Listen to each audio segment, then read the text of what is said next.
गिर को उठाए ब्रज गोपों को बचाए लीनो अग्नि से उबार पांडु बालक मजारी के राखो गज घंटा तले बालक विहंगम को राख्यो व्रत नेम धर्म पांडव किनारी को गज की अरज सुन ग्राह से छुड़ायो शीघ्र भारत में राख्यो प्रण भीष्म ब्रह्मचारी तीन विगतापहारी है संत सुखकारी जो अमोह दो भरोसो आई श्यामले बिहारी को हे पारथ के सारथी अल्लाह को बार प्रणाम आकर डोर समारिए मन की छुट्टी लगा भगत भक्त भगवंत गुरु चतुर नाम बपेक अतिन के पग बंधन किए नाशक विघ्न अनेक करहु प्रणाम करम मन वाणी करहु कृपा सेवक सुत जानी अतुलित बल धाम शैलावदेहम धनुज वन प्रशानम ज्ञानी नाम मृगणम सकल गुण निधानम वारिणारामधीशम रघुपत प्रिय भक्तम वाद जातम नमामि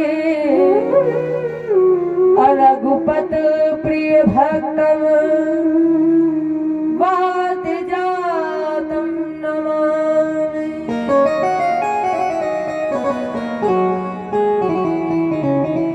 जय बोले गुरुदेव भगवान की जय, कृष्ण भगवान की जय, रामचंद्र की, उमापति महादेव की जय, आदि शक्ति दुर्गे मैया की, भागवत भगवान की, बजरंग बली की जय जय श्री राधे जय जय श्री राधे जय जय श्री राधे। यहाँ पर उपस्थित समस्त श्रद्धालु भक्तजन एवं करुणामयी माता है, इस व्यासपीठ से मेरा नमन स्वीकार करें। आज हम सभी श्रीमद् भागवत कथा के खष्टम दिवस में प्रवेश करने जा रहे हैं। इसमें प्रवेश करने से पूर्व अपने इष्ट, अपने गुरु गोविंद, अपने बिहारी जी से कहे, हे प्रभु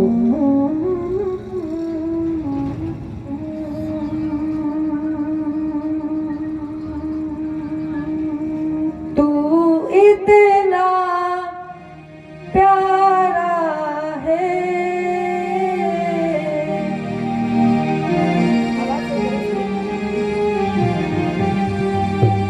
खुद चांद कहे तुझसे,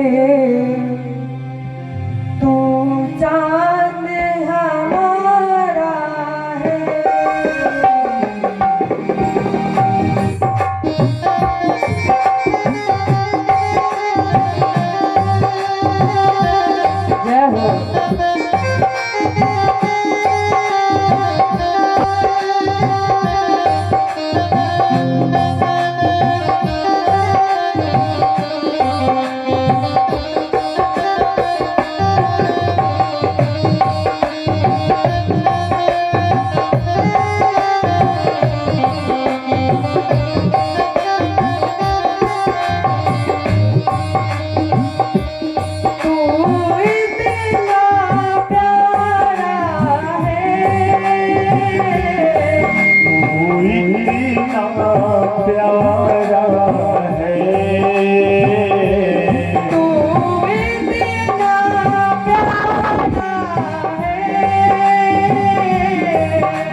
जो लगाएगा मेरा नाचेगी जब श्याम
आप लोग बताइए कौन कौन मेरे कन्हैया से प्यार करता है? सब प्यार करते हैं। तो अगर प्यार करते हो तो प्यार में ना तो किंतु आता है, ना परंतु आता है, ना तर्क आता है और ना ही वितर्क आता है। प्यार में क्या होता है? जिससे प्यार करते हैं उससे केवल एक ही चीज मांगते हैं, क्या? ये मेरी अर्जी है, ये मेरी अर्जी, ये मेरी अर्जी है।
फिर से चर्चा चल रही थी कल हमारे और आपके बीच में गिरिराज पूजन के। देवराज इंद्र ने भगवान श्री कृष्ण के चरणों में क्षमा मांगी और गाय के दूध से तिलक किया। गिरिराज पूजन के द्वारा माध्यम बनाकर भगवान ने इस भारत को एक संदेश दिया, क्योंकि गोवर्धन के कई अर्थ हैं। जो सर्वसाधारण अर्थ, जो सर्वसाधारण उपाय निकला है वो है गोबर ही धन। भगवान जानते थे कि भारत कृषि प्रधान देश है और अगर इस कृषि प्रधान देश में कृषक कल्याण चाहे तो फिर वो गौओं की वृद्धि करे, और आजकल उसका विपरीत ही हो रहा है। लोग गाय को ऐसे छोड़ देते हैं जैसे गाय है ही नहीं। अगर कृषक कल्याण चाहता है तो वो गौओं की वृद्धि करे, ना कि गौओं की हत्या करे। तो पहला संदेश दिया कि अनमोल रत्न है गोबर, गोबर ही धन है। गो माने गाय, वर्धन माने वृद्धि। या भगवान ने गोवर्धन जी का पूजन करा के संदेश दिया कि मानव अगर कल्याण चाहता है तो वो भारत में प्रकृति का दोहन ना करे। इसके बाद श्रीमद् भागवत कथा में एकादशी का वर्णन किया गया। एकादश्याम निराहारः। एकादशी व्रत का मतलब क्या है? अच्छा, आजकल एक परंपरा और चल गई है। पंडित जी से पूछते हैं, महाराज जी मुझे ये बताइए कि एकादशी घर वाली कब है और बाहर वाली कब है? पूछते हैं सब। अच्छा एक बात बताओ प्यारे, आपने कल देखा है? मान लो घर वाली एकादशी कल हुई, कल आपने देखा नहीं, कल रहो ना रहो। इसलिए प्यारे जो पहले मिले उसे मान लो, क्योंकि सांसों का क्या भरोसा,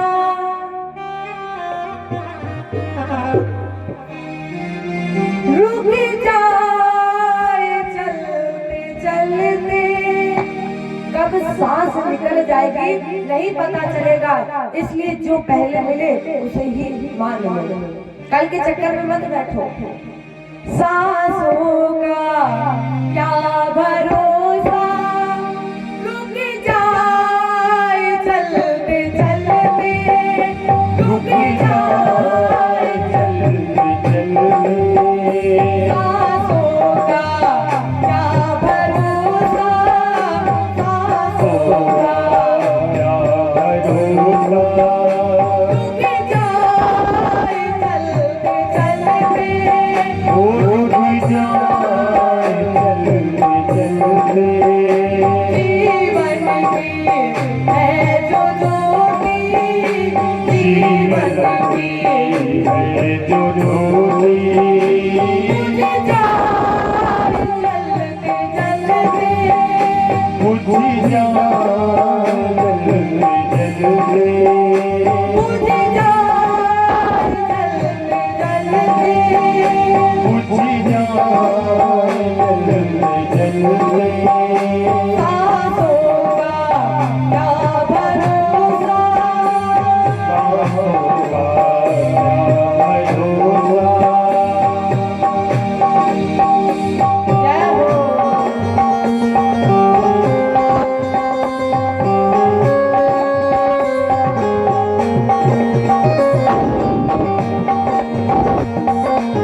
सांसों का क्या भरोसा, रुक जाए चलते, रुक जाए चलते, जीवन की है जो ज्योति, जीवन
इसलिए जो पहले मिले उसे मान लीजिए। अब एकादशी व्रत का मतलब क्या है ये जानिए। एकादशी का मतलब ये नहीं कि केवल भूखों मरना, भूखे बने रहो भूखे मर रहे हैं। फिर एकादशी व्रत का मतलब क्या है? 5 ज्ञानेंद्रिया 5 कर्मेंद्रिया एक मन, इन एकादशी इंद्रियों का दमन, इन एकादशी इंद्रियों को जीतना ही एकादशी व्रत है। अब व्रत का मतलब क्या है? व्रत का मतलब है संकल्प, और संकल्प लेकर हमें आपको क्या करनी चाहिए? संकल्प लेकर हमें आपको करनी चाहिए उपासना। उप धन आसन, उप माने समीप, आसन माने बैठना, भगवान के पास बैठना ही एकादशी व्रत है। कैसे बैठना? संकल्प लेना क्या कि हम कोई अधर्म नहीं करेंगे, अन्याय नहीं करेंगे, किसी दूसरे को पीड़ा नहीं पहुंचाएंगे, किसी दूसरे को कष्ट नहीं देंगे। इन सब बुराइयों को त्यागना ही एकादशी व्रत का मतलब है। बाबा नंद ने एकादशी का व्रत किया। रात में ये सो रहे थे, इन्हें लगा सुबह हो गई है, इसलिए ये स्नान करने के लिए निकल पड़े। यमुना जी के किनारे पहुंचे तो वहां पर वरुण भगवान के दूत टहल रहे थे। तो वरुण भगवान के दूत बाबा नंद को ले गए और वरुण भगवान के पास पहुंचा दिया। सुबह हुई, कन्हैया ने देखा यहाँ पर सब मौजूद है, मैया है, ग्वाले है, सखा है, लेकिन बाबा नंद नहीं दिख रहे। तो कन्हैया मैया के पास गए, मैया से पूछा, मैया यहाँ पर सब मौजूद है लेकिन बाबा नंद नहीं दिख रहे, कहाँ है वो? मैया ने कहा, लाला वो तो रात्रि में ही स्नान करने के लिए चले गए थे और जब से गए हैं तब से अभी तक लौटे नहीं है। अब भगवान ढूंढते ढूंढते यमुना जी के पास पहुंचे, तब पता चला भगवान को कि वरुण देव के दूत वहां टहल रहे थे और बाबा नंद को लेकर चले गए। भगवान कृष्ण वरुण देव के पास पहुंचे, वरुण जी ने भगवान का पूजन किया और फिर बाबा नंद को लेकर ये वृंदावन गया। इसके बाद भगवान ने सारे ब्रजवासियों को गोलोक धाम का दर्शन कराया। अब की बार जब भगवान आए गोलोक धाम का दर्शन करा रहे थे तो वो ग्वाले के रूप में नहीं थे। फिर अब की बार जब भगवान आए तो चतुर्भुजी रूप में आए। ग्वाले बोले, कन्हैया मुझे आपका ये वाला रूप नहीं चाहिए। कन्हैया ने कहा, क्यों? अरे लोग इस रूप को देखने के लिए तरसते हैं और जब हम तुम्हें ये रूप दिखा रहे हैं, दे रहे, तो फिर क्यों नहीं चाहिए? ग्वालों ने कहा, कन्हैया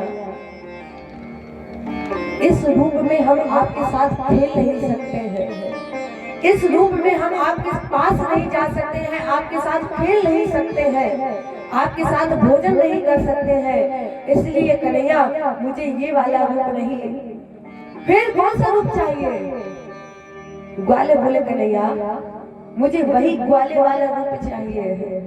कम से कम हम उस रूप में आपके साथ खेलेंगे, आपके साथ भोजन करेंगे। परिणाम स्वरूप फिर भगवान ने ग्वाले का रूप बनाया और आज भगवान ने जब गोलोक धाम का दिव्य दर्शन कराया और उस वृंदावन में निवास किया तो निवास करते हुए भगवान को 1 वर्ष पूर्व की घटना का स्मरण हो गया। कौन सी घटना का? जो गोपियों को वचन दिया था, आज इसी वचन की पूर्ति हेतु भगवान ने सम्मोहिनी बंसी बजाई और जैसे ही सम्मोहिनी बंसी बजाई तो सुखदेव जी कह रहे हैं, भगवान अपिता रात्रि असर दूत फुल्ल मलिका विचरण तुम मनश्चक्रे योग माया मुकाश्रिता। भगवान ने बंसी बजाई, सेवा कुंज में शरद पूर्णिमा है और चंद्रमा आज 16 कलाओं से प्रकाशित हो रहा है। भगवान अपिता रात्रि, भगवान जब बंसी बजा रहे हैं तारात्रि, वो रातें आई, कौन सी रातें? सुखदेव जी कह रहे हैं मास दिवस कर दिवस भाव अमरम न जाने को रग समेत रवि त्यागो निशा कवन विधि हो। भगवान राम का जब प्राकट हुआ मध्य दिवस में, भगवान भास्कर जी आकाश मार्ग में रुक गए, तो उनके रुकने से जो रातें व्यतीत हुई, आज वही रातें भगवान की बंसी बजाने से आ गई। या दूसरा भाव, भगवान अपिता रात्रि, आज जो बंसी बजा रहा है उसका कोई पिता नहीं, वो तो स्वयं जगत पिता है, जगतपति है। या तीसरा भाव ये कह दिया जाए भगवान अपी, अपी माने भी, यहाँ जो बंसी बजा रहा है वो अकेले नहीं है, फिर पहले से कौन है?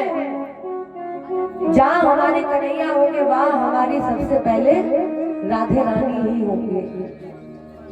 श्री प्रेरणादायक श्री रास रासेश्वरी महारानी जी वहाँ पर है। और जैसे ही भगवान ने बंसी बजाई, देखो 3 प्रकार की बंसी होती है।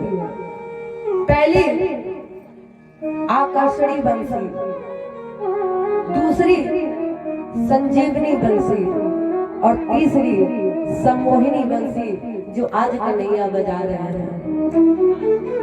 हे चरण तुम मनश्चक्रे, इस कामना के साथ कि हम गोपियों का रमण करेंगे और सहयोग भगवान ने योग माया कर दिया। जैसे ही भगवान ने बंसी होठों पर रखी तो उस बंसी ने एक स्वर, एक गीत गाया, करी से सम्मोहन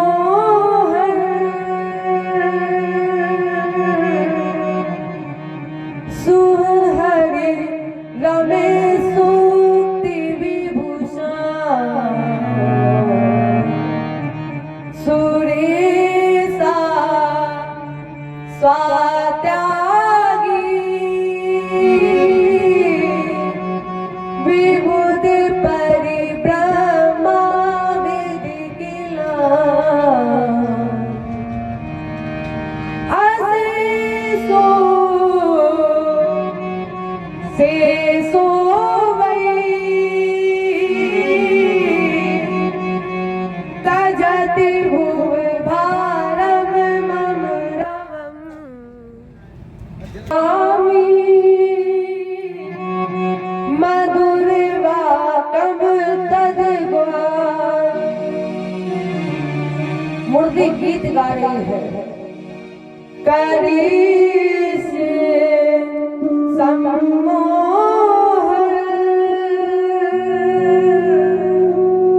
मोहित कर रही है किसे? कामदेव को भस्म करने वाले शिव की समाधि टूट जाए। रमापति माने भगवान विष्णु लक्ष्मी जी को भूल जाए, इंद्र इंद्राणी को भूल जाए। इतना ही नहीं, शेष जी अपने फलों पर जो 50,000 करोड़ योजन का भार धारण किए हैं, शेष जी उस भार को भूल जाए। अब जरा राजन सोचिए, जब कामदेव को भस्म करने वाले शिव की समाधि टूट गई तो उन गोपियों की स्थिति क्या हुई होगी? जो गोपियां 24 घंटे केवल एक ही वाक्य बोलती थी, क्या? श्यामी मन श्यामी मन श्याम ही हमारो धन, और 8 जाम हमें श्याम श्याम काम है। श्याम गति श्याम मति श्याम ही है मेरो पति। जरा राधा सोचिए, जब गोपियां सब कुछ समर्पित कर चुकी, कन्हैया को अपना पति मानती है, तो उन गोपियों की स्थिति क्या हुई होगी जब मुरली की आवाज पड़ी होगी। प्यारे जीवात्मा अगर परमात्मा से मिलना चाहता है, जीवात्मा अगर परमात्मा से बंधना चाहता है, तो प्यारे तीन चीजें छोड़ दे। कौन सी तीन चीजें? शरीर, समाज और संसार। और जब प्यारे आप ये तीन चीजें छोड़े तो तीन चीजें पकड़ ले, भक्ति, ज्ञान और वैराग्य। आज गोपियों ने सब कुछ छोड़ दिया और जैसे ही मुरली की आवाज कानों में पड़ी तो जिस स्थिति में थी गोपियां उसी स्थिति में भाग खड़ी हुई। आंखों का काजल हाथों में, हाथों की मेहंदी पैरों में, पैरों का महावर हाथों में, सब उल्टा सीधा। एक गोपी के एक तरफ के बाल खुले तो एक तरफ के बाल बंधे हुए हैं। और जैसे ही मुरली की आवाज पड़ी तो कैसे भागी है गोपियां। कोई उठ दौड़ी और कोई भूल गई बारी, और कोई भई गौरी भरी कदम की डाल की। बड़ी विचित्र स्थिति हो गई थी गोपियों की। कोई खुले बाल और कोई भी सर विसार, और कोई तज के श्रृंगार चली भूल सुध बाल। जैसे ही कान में मुरली की आवाज पड़ी गोपियां भागी तो कोई गोपी आंगन में गिरती है, कोई गोपी कुंजन में गिर रही है, कोई गोपी तो एक दूसरे के ऊपर ही गिरी जा रही है।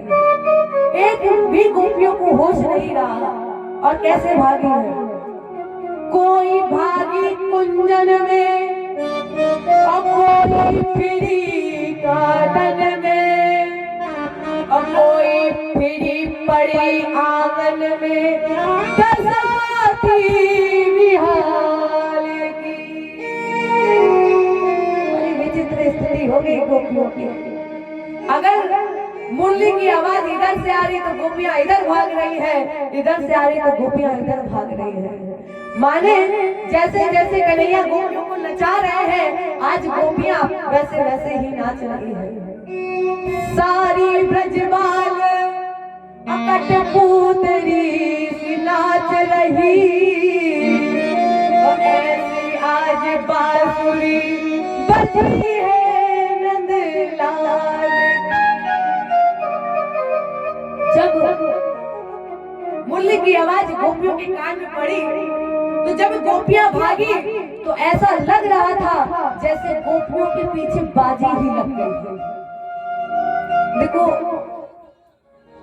सब कुछ लग जाए पीछे वो ठीक है, लेकिन एक बार अगर बाजी लग गई, बाजी बहुत खराब चीज है।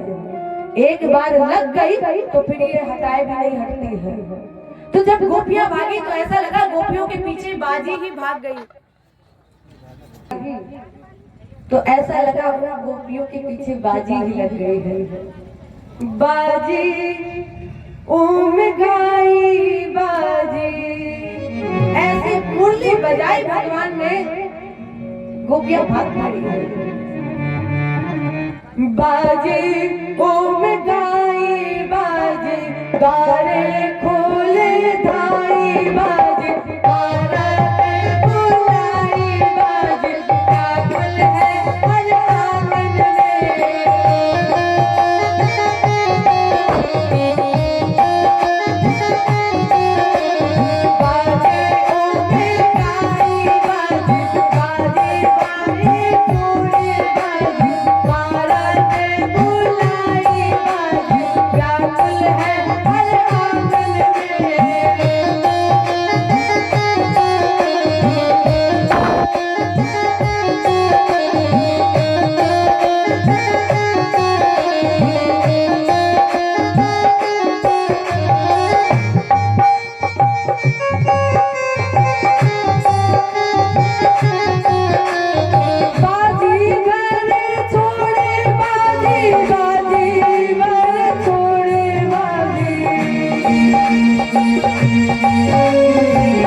पड़ी। अच्छा आप लोग बताइए, क्या आप लोग अपने वस्त्र को फाड़ सकते हो? आप लोग अपने वस्त्र को फाड़ सकते हैं? बताइए। लेकिन गोपियों के कान में जैसे ही मुरली की आवाज पड़ी, गोपियां सब कुछ भूल गई और अपने तीर को ही फाड़ के भाग पड़ी। गोपियों ने शरीर समाज संसार सब छोड़ दिया और भगवान की ओर भाग पड़ी। बाजने भी सारे तीर, बाजने खाली चीर,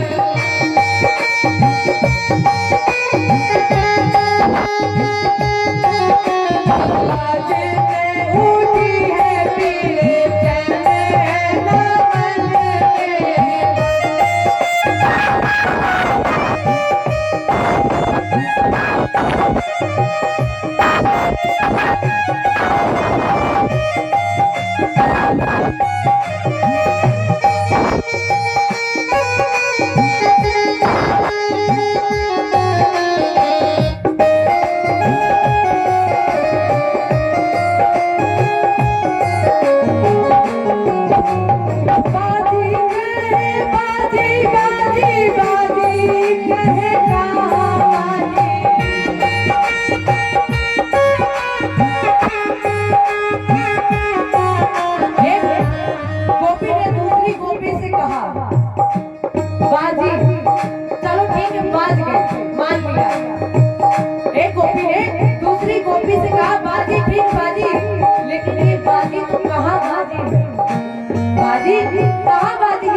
एक गोपी ने दूसरी गोपी से कहा, बाजी ठीक बाज गई, लेकिन ये बाजी तो बाजी कहाँ बाजी।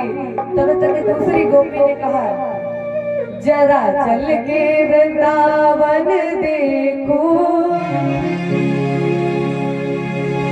जरा चल के वृंदावन देखो, श्याम बंसी बजाते मिले, जरा चल के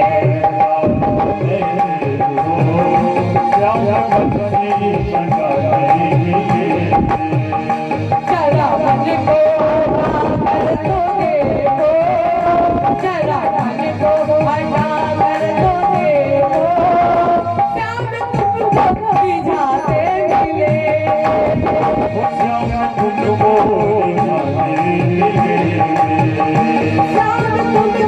रिझाते मिले।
जरा चल के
जरा चल के वृंदावन देखो, श्याम बंसी बजाते। गोपियां पहुंची, भगवान ने हाथ जोड़ करके कहा, स्वागतम भो महाभागा प्रियम किम करिवारिणा। आप प्राण प्रिय गोपियों, लेकिन इस स्थिति में अरे इस स्थिति में कोई तब आता है जब किसी के ऊपर भारी संकट होता है। और देवी अगर कोई संकट है तो मुझे बताओ, और अगर संकट नहीं है तो अपने अपने घर लौट जाओ। जैसे ही भगवान ने कहा गोपियों अपने अपने घर लौट जाओ,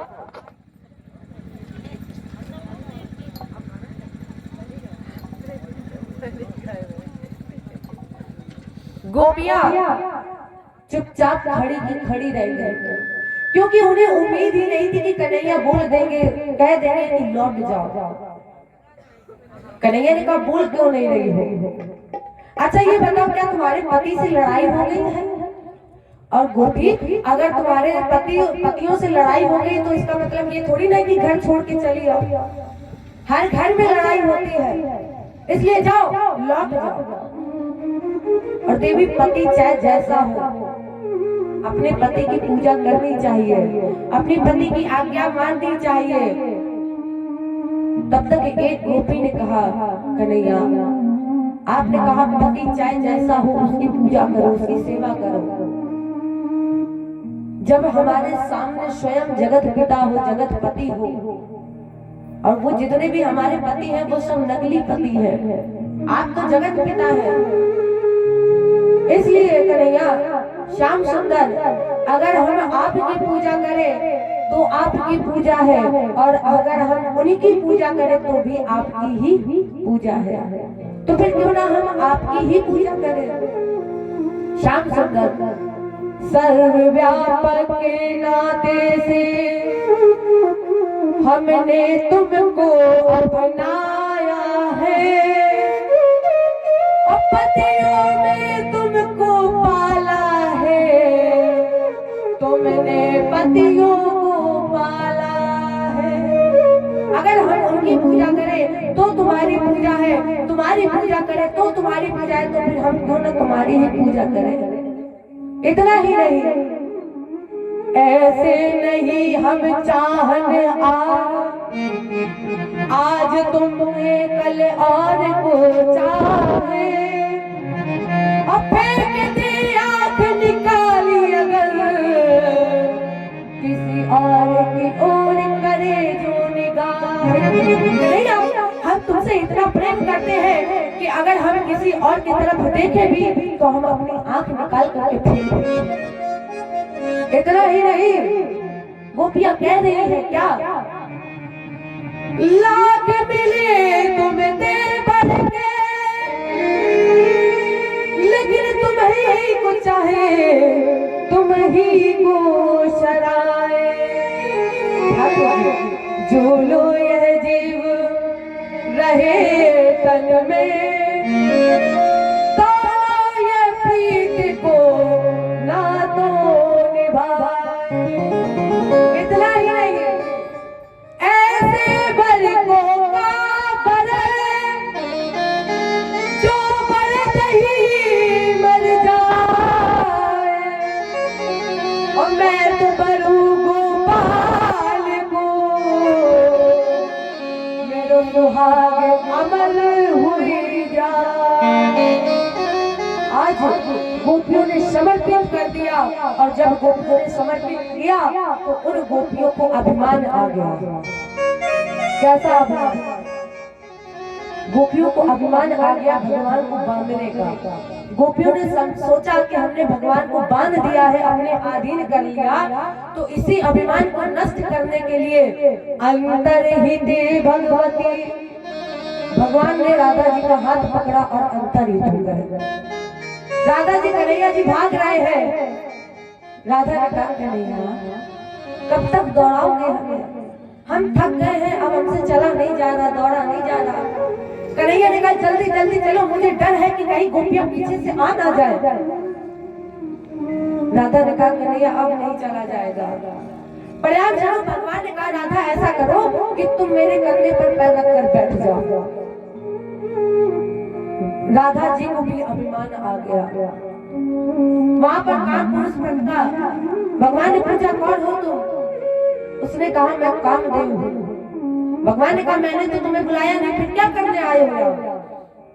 कामदेव ने कहा स्त्री और पुरुष जब रात्रि के समय मिलते तो फिर मुझे बुलाने की जरूरत नहीं पड़ती, मैं अपने आप ही आ जाता हूँ। परिणाम स्वरूप काम राधा जी के मन मंदिर में प्रविष्ट कर गया और राधा जी कन्हैया के कंधे पर बैठने के लिए पैर उठा बैठे। लेकिन भगवान ने क्या किया?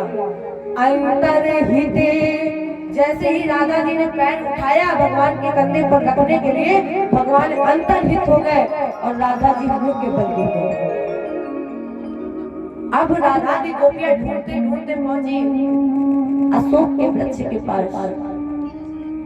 हे अशोक हर शोक मम मेरे प्रिय बताओ।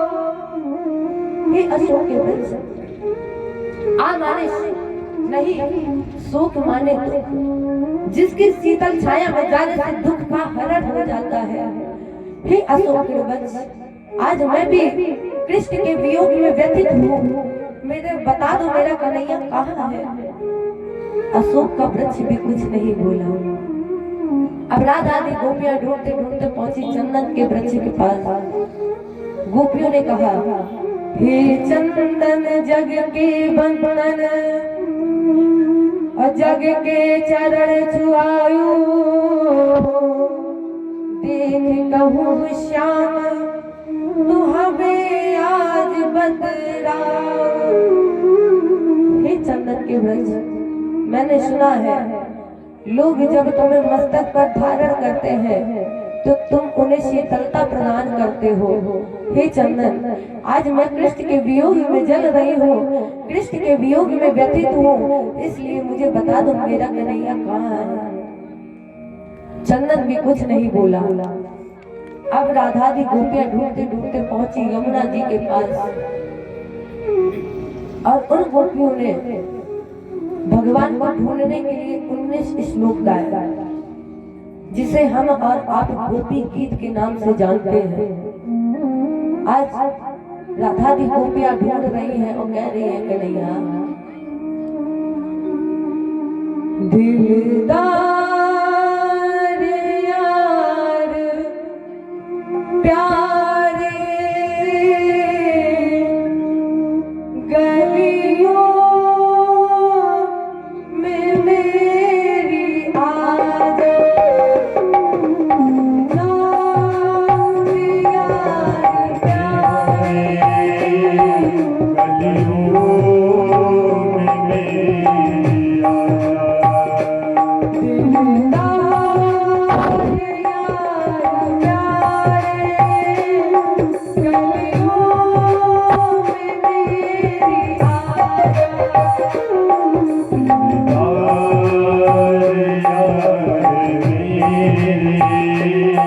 गलियों में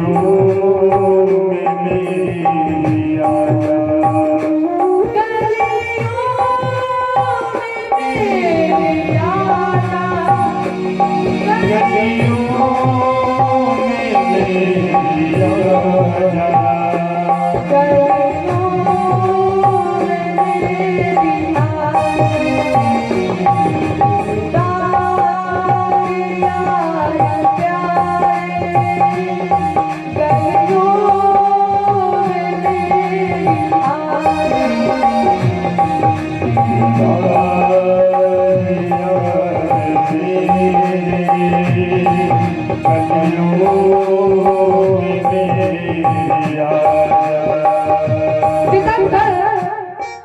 तुम मुझको सताए चला जा, सितमगर तुम मुझको सताए चला जा, पर मुखड़ा जरा सा दिखाए चला जा। अभी अभी आप आए थे और अभी अभी आप चले गए। सितमगर तुम मुझको बनाए चला जा, पर मुखड़ा जरा सा दिखाए चला जा, नहीं पास रहने को कहते हो तुझसे। मैं तुमसे नहीं कह रही कि तुम मेरे साथ जीवन भर रहो, लेकिन कन्हैया इस तरह से तुम चले जाओगे ये उम्मीद नहीं थी, इसलिए प्यारे लौट आओ। नहीं पास रहने को कहती हूँ तुझसे, पर अपना जरा सा बनाए चला जा, बनाए चला जा। दिलदार यार प्यारे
जियो सहारे इतना मुझे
अहंकार के बादल धुल गए और जब अहंकार के बादल नष्ट हो गए तब भगवान वहां पर चतुर्भुजी रूप में प्रकट हुए। जय बोली कृष्ण भगवान की। फिर वही घेरा बना और दो गोपियों के मध्य में एक कृष्ण और उस घेरे के मध्य में राधिका और कृष्ण। जब नृत्य प्रारंभ हुआ, प्यारे अभी तक आप सुन रहे थे रास और अब प्रारंभ होने जा रही है महारास। रसो वही रास जिसमें रस है वही रास है। या ये कह दिया जाए जब जीवात्मा का परमात्मा से मिलन हो जाए तो समझ लो रास हो गया है। तो अब हम उस महारास में हमारे भोले बाबा भी पहुंचे। किस रूप में? नारी के रूप में। और जैसे ही भोले बाबा महाराज में पहुंचे तो कन्हैया जान गए थे कि ये भोले बाबा ही है। जैसे ही कन्हैया ने राधा जी को इशारा किया कि इनका घूंघट खोलो और जैसे ही राधा जी ने पीछे से घूंघट खींचा तो हमारे भोले बाबा गोपी के रूप में थे। तभी से इनका एक नाम गोपेश्वर पड़ गया। जय बोले गोपेश्वर भगवान की। इसके बाद राजा परीक्षित ने प्रश्न किया, राजन भगवान का अवतार तो धर्म की स्थापना के लिए होता है और आपने बताया कि भगवान ने रात्रि काली बेला में गोपियों के साथ रास किया। सुखदेव जी ने कहा यह सत्य है कि भगवान का अवतार धर्म की स्थापना के लिए होता है। भगवान कहते किसे हैं? जिसके अंदर ये 6 गुण। कौन से गुण? भक्ति, वैराग्य, श्री, ज्ञान, ऐश्वर्य। जिनके ये 6 गुण जिनके अंदर है वो भगवान है। तो फिर हम और आप सामर्थ्य, क्योंकि हमारे अंदर ये कुछ नहीं है, तो फिर हम सामर्थ्यवान कहाँ रहते हैं? सुनहु भरत भावी प्रबल कयहु बिलक मुनिनाथ। हानि लाभ जीवन मरण यस अपयस विधिहार। बाबा ने मानस में भी लिखा है, क्या लिखा है? को अस जन्मा है जग माही, प्रभुता पाए जाए मद नाही। उस अभिमान का वर्णन के लिए स्वयं भगवान आए और काम को मारने के बाद कौन सा संदेश दिया? समरथ को नहीं दोष गुसाई और रवि पावक सुरसर की नाही। सामर्थ्यवान को कोई दोष नहीं लगता है। इसके बाद भगवान ने अन्य लीलाएं प्रारंभ की। एक बार भगवान ने सारे ब्रजवासियों के साथ दिव्य यात्रा की और जाकर के सरस्वती जी में स्नान किया तो ये अंबिका बन गए। नवरात्रि का पावन पवित्र समय था। इसी दिन अभिषेक किया और बोले बाबा आज हम सभी यही रुक जाएं क्योंकि थक गए हैं। बाबा ने कहा ठीक। अब रात्रि में सब सो रहे थे, एक सर्प आया और बाबा नंद को डसने लगा। बहुत छुड़ाने की कोशिश की लेकिन वो सर्प नहीं हटा। लेकिन जैसे ही भगवान ने उस सर्प को अपने पैर के अंगूठा स्पर्श कराया, अचानक उसका स्वरूप ही परिवर्तित हो गया। जब उस सर्प का स्वरूप परिवर्तित हुआ तो भगवान बोले कौन हो और इस सर्प योनि में क्यों पड़े हुए हो? तो उस सर्प ने कहा महाराज जी अहम विद्याधर कंसिद सुदर्शन स्थिता। ठाकुर जी हम विद्याधर हैं, हम बहुत सुंदर थे, मुझे अपनी सुंदरता का अभिमान था। अगस्त्य जी वहां आ गए, मैं क्रूरता बस उन पर हंस पड़ा, इसलिए उन्होंने मुझे श्राप दे दिया कि तुम सर्प बन जाओ। मैंने क्षमा मांगी, मैंने कहा कि अब मेरा कल्याण कैसे होगा? तो महाराज जी ने कहा कि तुम्हें कृष्ण का चरण मिलेगा तब तुम्हारा उद्धार हो जाएगा। भगवान ने उस विद्याधर का उद्धार किया और लौट के आए, शंखचूड़ नाम के दैत्य को उतारा। इसके मस्तिष्क में एक मणि थी, ला करके भगवान को दे दी और इधर गोपियां क्षण प्रतिक्षण कन्हैया का इंतजार करती थी कि कब कन्हैया आए और हम उनका दीदार करें। विद्याधर और शंखचूड़ को ताड़ने के बाद भगवान ने व्योमासुर का वध किया। ये व्योमासुर बैल बन के आया और ये ब्रज की दीवारों को ढालने लगा। जब ब्रज की दीवारों को ढालने लगा तो हमारे कन्हैया ने व्योमासुर के दोनों सींग पकड़े और पीछे की तरफ एक बार धक्का दिया, धक्का दे करके झटका लगाया और ऊपर से मुष्टि का प्रहार कर दिया। और जब ये मुंह के बल गिरा तो इस तरह से भगवान ने व्योमासुर का भी उद्धार किया। राजन आपको कल बताया था कि भगवान ने 4 तत्वों को शुद्ध किया, एक तत्व बाकी था। आज भगवान ने उस तत्व को भी शुद्ध कर दिया। व्योमासुर, व्योम माने आकाश। और जब ये 5 तत्व शुद्ध हो गए, छित जल पावक गगन समीरा, जब ये 5 तत्व शुद्ध हो गए तो फिर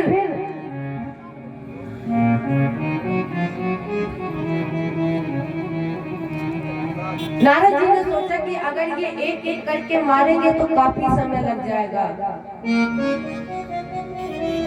कंस के द्वारा जितने भी अधर्मी अन्यायी भेजे गए वो एक भी लौट करके नहीं आए। इधर नारद जी ने वीणा उठाई और तारों को झनकारते हुए पहुंचे कंस के द्वार पर।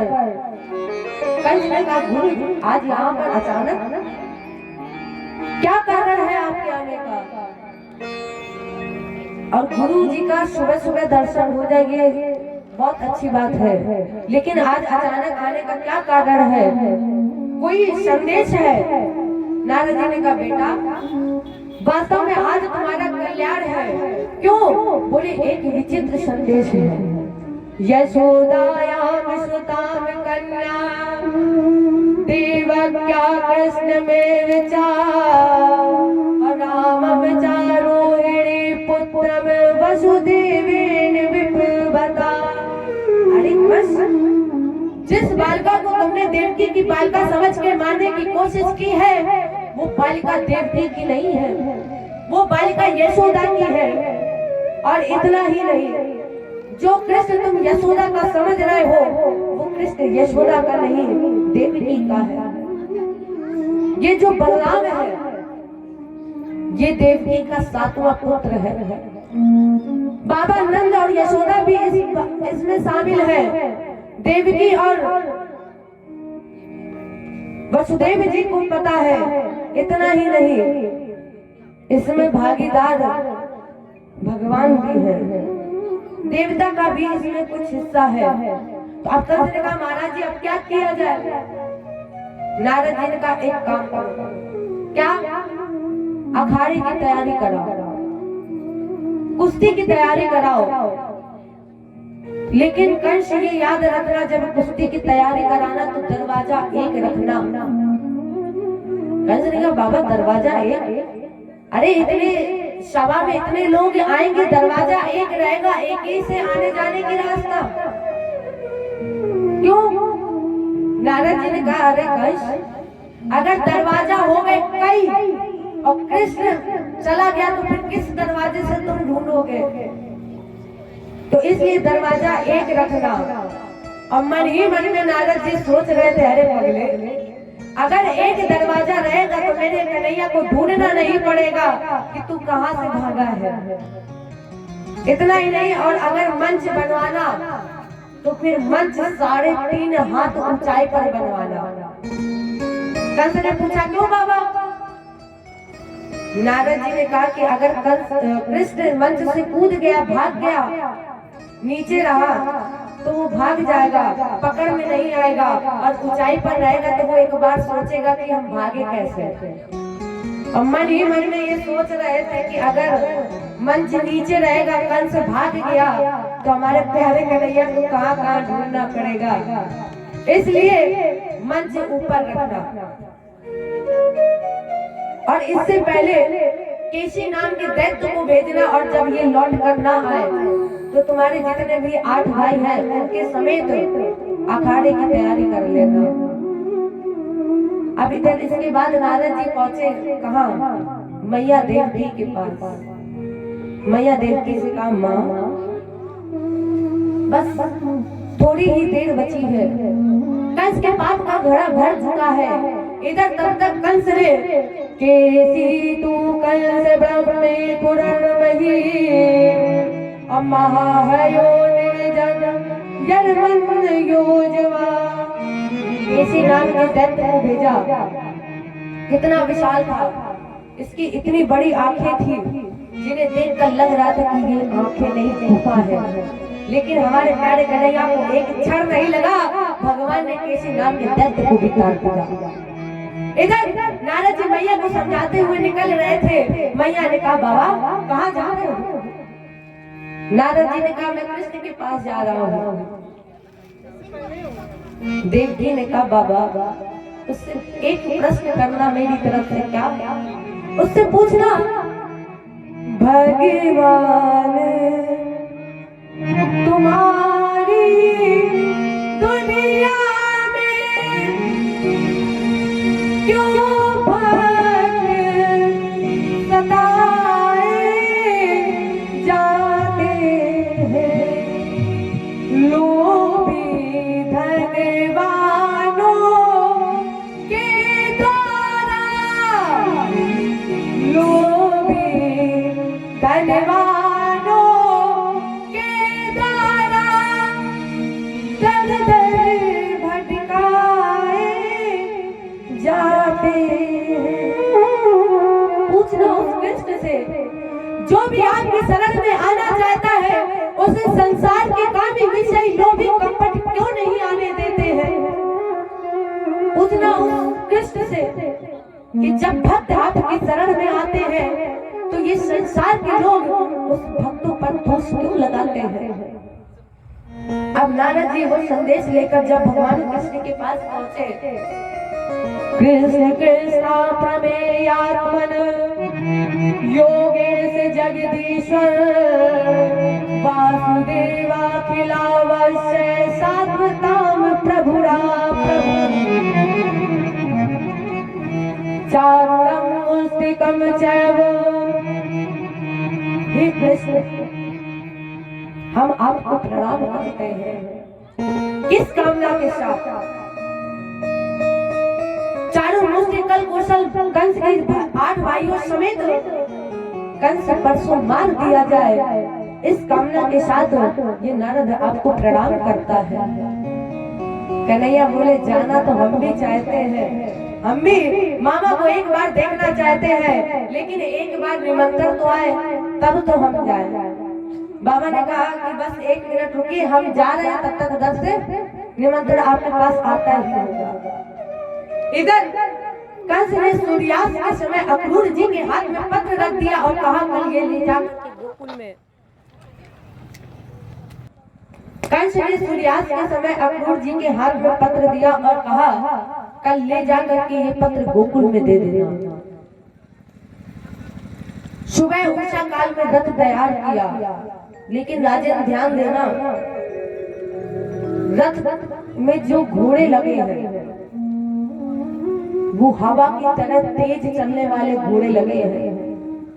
रथेन गोकुलम प्राप्ता, राजेंद्र ये रथ पहुंचा है सूर्यास्त के समय, चला सुबह, लेकिन इस सूर्यास्त के समय पहुंचा तो फिर ये दिन भर कहाँ रहे हैं, क्योंकि ये रथ में जो घोड़े लगे वो हवा की तरह तेज चल रहे हैं। सुखदेव जी ने कहा राजा, जीवात्मा अगर परमात्मा से मिलना चाहती है तो उसे माया रूपी बंधन मिलने नहीं देती है।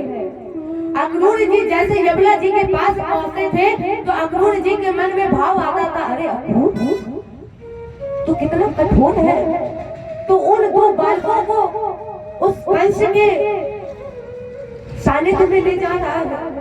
और जैसे ही इनके मन में ये विचार आता था तो ये वापस वहीं से लौटकर मथुरा पहुंचते थे, और मथुरा में जैसे ही पहुंचते थे तो अक्रूर के मन में आता था, अरे अक्रूर अगर वो कोई साधारण बालक होता तो क्या पूतना प्रवर्त शक्नासुर को मारता, इसका मतलब ये कोई साधारण बालक नहीं है। फिर यमुना जी के पास पहुंचते थे, माने माया रूपी उन्हें मिलने ही नहीं देना चाहती थी। लेकिन अब की बार जब अक्रूर जी मथुरा से चले यमुना की ओर, तो आज अक्रूर जी ने माया रूपी बंधन को तोड़ दिया और उस यमुना जी पर जो बालू बने हुए थे भगवान के चरण चिन्हों को अपने मस्तक पर धारण कर लिया। नेवे मनोरथानि सर्वा, जैसे अक्रूर जी ने भगवान की चरण रज अपने मस्तक पर धारण की तो माया रूपी बंधन टूट गया और सूर्यास्त के समय इन्होंने व्रत रोक दिया। कहा गोकुल में बाबा नंद के यहाँ, बाबा नंद ने स्वागत किया, अक्रूर जी को शयन कक्ष में लिटाया। अब भगवान बलराम भैया जी के साथ पहुंचे चाचा के पास। इधर जब अक्रूर जी शयन कक्ष में लेटे हुए थे, विश्राम कर रहे थे, तो कन्हैया अपने चाचा के अक्रूर जी के चरण दबा रहे थे। कन्हैया ने कहा चाचा आज आप यहाँ पर आए हैं, आपका स्वागत है, लेकिन आज आपके आने का कारण क्या है? अक्रूर जी ने धीरे से पत्र निकाला और बाबा नंद के हाथों में दे दिया। जैसे ही अक्रूर जी ने पत्र दिया और बाबा नंद ने उस पत्र को पढ़ा, बाबा नंद रो पड़े, भाग खड़े हुए और पहुंचे यशोदा जी के पास। कन्हैया ने कहा चाचा पत्र में ऐसा क्या लिखा था जिसे मेरे बाबा पढ़कर रोने लगे हैं? अक्रूर ने कहा कन्हैया उस पत्र में कंस का आदेश था, कंस ने तुम्हें वैर भाव से बुलाया है, इसलिए कन्हैया मैं चाहता हूँ कि उस पत्र को अस्वीकार कर दो, मत जाओ। कन्हैया ने कहा देखिए चाचा आपका काम था पत्र देना, जाना ना जाना ये मेरे ऊपर है। अब इधर जैसे ही यशोदा जी ने वो पत्र पढ़ा, यशोदा जी रो पड़े, मेरा लाला मुझे छोड़कर परसों चला जाएगा, और मैं जानती हूँ कि ये एक बार चला गया तो फिर लौट करके नहीं आएगा। कन्हैया आए मैया से कम माँ, मैं जब मथुरा चला जाऊंगा ना तो फिर मुझे माखन खिलाने वाला माँ कोई नहीं है, इसलिए माँ मैं जब तक यहाँ हूँ मुझे अपने हाथ से माखन खिला दीजिए। माँ मुझे मिश्री का भोग लगा दीजिए। माँ मुझ पर विश्वास करो, मैं लौट आऊंगा। लेकिन मैया यशोदा जानती थी कि एक बार मेरा लाला चला गया तो फिर वो लौट कर नहीं आएगा। मैया ने कहा कन्हैया मुझे पता है जब तुम एक बार चले जाओगे तो फिर लौट कर नहीं आओगे, इसलिए लाला मत जाओ मुझे छोड़कर। कैसे रहेगी तेरी वृद्ध यशोदा, कैसे रहेगी तेरे बाबा नंद, लगता मत जाओ। कन्हैया बोले माँ मुझ पर भरोसा करो, मैं लौट आऊंगा। इतना समझाने के बाद जब कन्हैया राधा जी के पास पहुंचे, कन्हैया राधा जी से इतना प्रेम करते थे कि भगवान ने राधा जी की तरफ सर उठा करके भी नहीं देखा, सर झुका करके कहा राधा तुम रो रही हो, तुम्हें तो पता है ना कि इस धराधाम पर हम लोग दोनों क्यों आए हैं। राधा मत रो, मैं परसों लौट आऊंगा। और इतना कहकर कन्हैया मुड़ कर चल दिए। राधा जी प्रतीक्षा कर रही थी कि एक बार कन्हैया मुझे मुड़कर देख ले, लेकिन कन्हैया का प्रेम देखो, कन्हैया ने एक बार भी राधा को मुड़कर नहीं देखा। इतना ही नहीं, जब कन्हैया चल पड़े तो राधा भाग खड़ी हुई, कन्हैया लौट आओ मत जाओ मुझे छोड़कर, कैसे रहेगी तेरी राधा। फिर भी कन्हैया ने मुड़ करके एक बार भी राधा की तरफ नहीं देखा। दरवाजे पर ललिता नाम की सखी इतना प्रेम करते थे कि भगवान ने ललिता की तरफ भी सर उठा करके नहीं देखा और कहा ललिता मेरी राधा का ध्यान रखना। ललिता मैं जब यहाँ से चला जाऊंगा तो मेरी राधा अकेली हो जाएगी। ललिता मेरे जाने के बाद राधा का कोई नहीं रहेगा, इसलिए ललिता मेरी राधा का ध्यान रखना, उसे कभी अकेला मत छोड़ना, उसे कोई कष्ट नहीं होना चाहिए। इतना कहकर कन्हैया भाग खड़े हुए और बलराम जी के साथ रथ पर बैठ गए। और जैसे ही रथ चलने लगा, आज राधा की गोपियां भाग खड़ी हुई, कन्हैया मत जाओ मुझे छोड़कर, तुम चले जाओगे तो कैसे रहेगी गोपियां, कैसे रहेगी तेरी राधा। इतना भी नहीं सोचा कि तेरे जाने के बाद कैसे रहेगी वृद्ध यशोदा, कैसे बाबा नंद रहेंगे। इसलिए लाला लौटा मत जाओ मुझे छोड़कर। कन्हैया जान गए कि ये गोपियां और मैया मुझे जाने नहीं देंगी, इसलिए चाचा से कहा चाचा आप एक मिनट रथ रोक दो, मुझे इन गोपियों से थोड़ी सी बात कर लेने दो। गोपियों ने कहा कन्हैया आज राधा जी गोपियों के साथ साथ मैया यशोदा ने भी दहली लांग दी। जिस मैया यशोदा ने उस समय दहली नहीं लांगी जब कन्हैया ने मटकी फोड़ करके बाहर हट चले गए, और मैया उसी दहली पर बैठकर इंतजार कर रही थी कि लाला अभी नहीं, शाम तक तो लौट कर आओगे। आज वही मैया यशोदा ने दहली लांग दी और भाग खड़ी हुई, लाला मत जाओ मुझे छोड़कर, कैसे रहेगी तेरी वृद्ध यशोदा। लेकिन फिर भी कन्हैया नहीं माने। आज गोपियां बोल रही है गोपी मंडल रोकर बोला, गोपिका बिहारी कहाँ चले, कहाँ चले।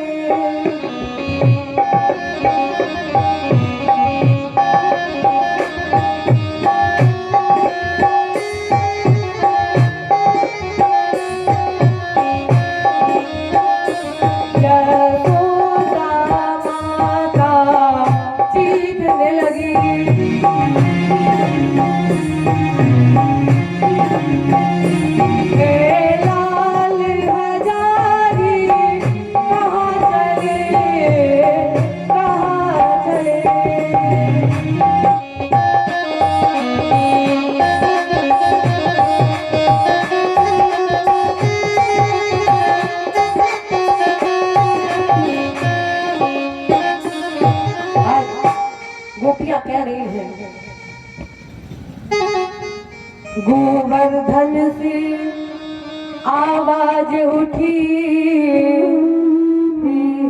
गिरधारी कहाँ चले। और वृंदावन का वन बोल उठा, हे विपिन बिहारी कहाँ चले। गोपी मंडल रो कर बोला, गोपिका बिहारी कहाँ चले। आज वो गोवर्धन में झुक के मानो कह रहा हो, गिरनार धरण जब तुम चले जाओगे तो फिर यहाँ कौन कौवे चराने आएगा, कौन ग्वालों को लेकर आएगा। इसलिए कन्हैया मत जाओ, मुझे छोड़कर लौट आओ। लेकिन कन्हैया नहीं माने। कन्हैया ने कहा, मैया गोपियां, अच्छा एक बात बताओ, आज तक इस कृष्ण ने कोई ऐसा कार्य किया है जो विश्वास के योग्य ना हो? और अगर कोई ऐसा कार्य किया है तो मुझे बता दो। अच्छा राधा तुम बता दो, ऐसी कौन सी वस्तु है जो कृष्ण ने अपने से दूर नहीं की?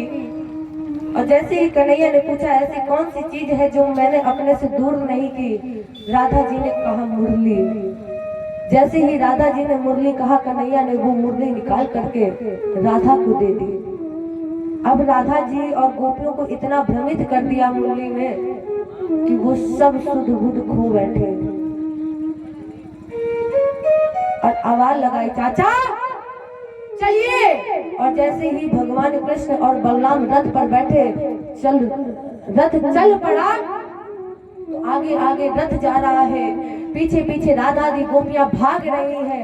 कन्हैया जाते हो छोड़ करके, कैसे जिएंगे हम। जाते हो छोड़ करके, कैसे जिएंगे हम। जाते हो छोड़ करके, कैसे जिएंगे हम। जाते हो छोड़ करके, कैसे जिएंगे हम। जाते हो छोड़ करके, कैसे जिएंगे हम। बेदर्द बन गए हो, बेदर्द बन गए हो, कैसे जिएंगे हम।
बना के आप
एक बार एक छोटी सी लाइन बोल के अपनी बारी को यही विश्राम देते हैं और आगे की कथा मेरे गुरुजी और मेरे पिताजी के माध्यम से सुनेंगे। एक छोटी सी प्यारी सी लाइन, और इस लाइन में सभी भक्त हाथ उठाइएगा और कहिएगा साथ में सभी माता सभी भक्त दोनों लंबे लंबे हाथ उठाएं, क्योंकि भगवान ने 2 हाथ दिए हैं और उनसे कहें जो जो राधा रानी के हो गए हैं एक बार कहते हैं हमें हाथ उठा कर कहते हैं हमें हो गए राधा रानी।